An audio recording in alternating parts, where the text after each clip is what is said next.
Néandertal apparaît en Europe. C'est une émanation du continent européen.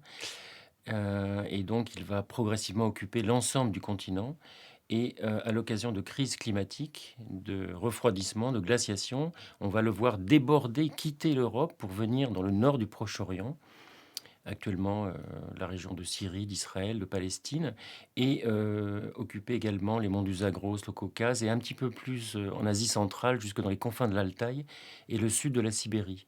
Donc c'est pas un Européen, c'est un Eurasiatique. Par contre, on n'a jamais rencontré de Néandertaliens sur le continent africain.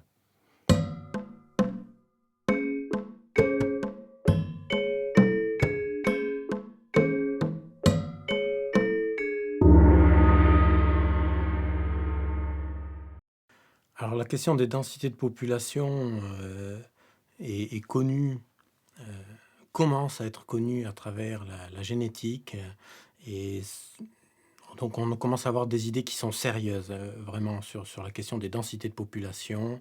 Et je pense qu'on peut raisonnablement penser qu'on est face à des populations relativement clairsemées. Mais ça, c'est une vision générale à l'échelle de l'Eurasie. Ça ne veut pas dire que là-dedans, il n'y a pas des régions beaucoup plus locales où il y a des densités nettement plus importantes de population.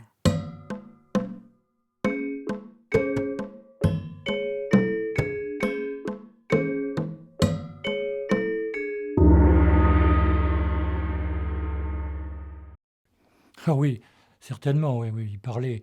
euh, bon, c'est à la fois basé sur des critères et des observations morphologiques, notamment euh, un os assez important qui est pour le langage articulé, c'est l'os hyoïde, qu'on a retrouvé dans des squelettes de Néandertaliens.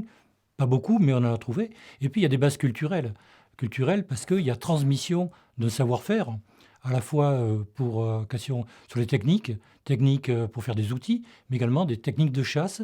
Et puis au niveau social, certainement, on peut penser que le langage existait, un langage articulé. Juste un petit rappel, tous les animaux communiquent, hein. On parle de langage, on pense à communication. Tous les animaux communiquent, mais l'homme, lui, a un langage articulé avec des mots qui contiennent une sorte de symbolique.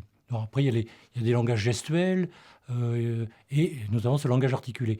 Donc oui, certainement, l'homme de Néandertal et même probablement les hommes qui étaient avant lui parlaient.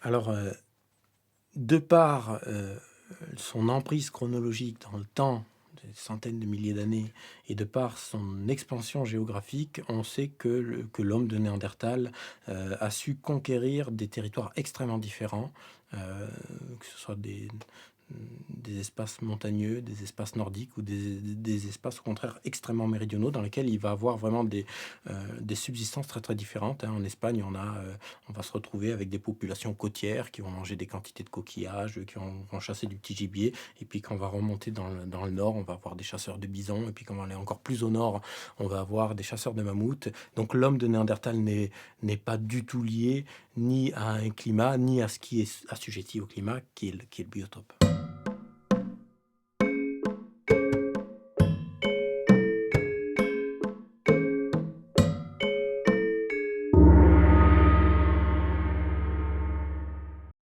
Les Néandertaliens sont des chasseurs. Ce sont même des grands chasseurs de gibier.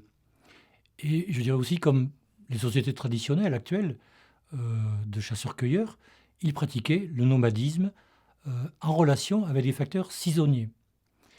Les saisons vont redistribuer les ressources, notamment ces gibiers, et les hommes vont naturellement suivre ces gibiers. Donc le nomadisme est un art de vivre, est une nécessité, est une obligation, une contrainte induite par les environnements climatiques et les ressources exploitées.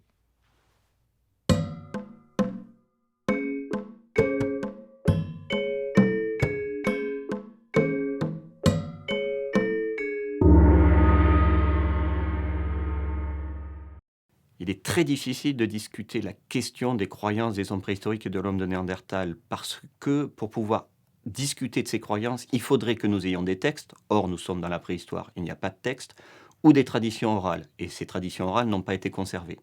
Toutefois, on peut supposer que la production culturelle des Néandertaliens, et particulièrement l'activité symbolique qui est liée à l'enterrement de certains de leurs défunts, était soutenue par des croyances importantes qui plaçaient cet homme de Néandertal au sein de cet environnement naturel.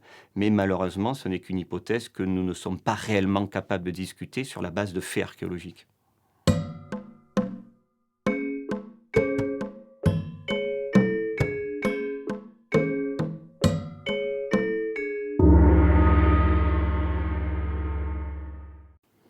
Oui, ils étaient intelligents, et ce d'autant plus que l'on sait qu'il y a différentes formes d'intelligence. Je n'en prendrai qu'un exemple, c'est la production des armes et des outils au moyen de ce que l'on appelle la méthode Levallois de débitage pour la pierre, et qui fait preuve d'incontestable faculté d'abstraction et d'anticipation.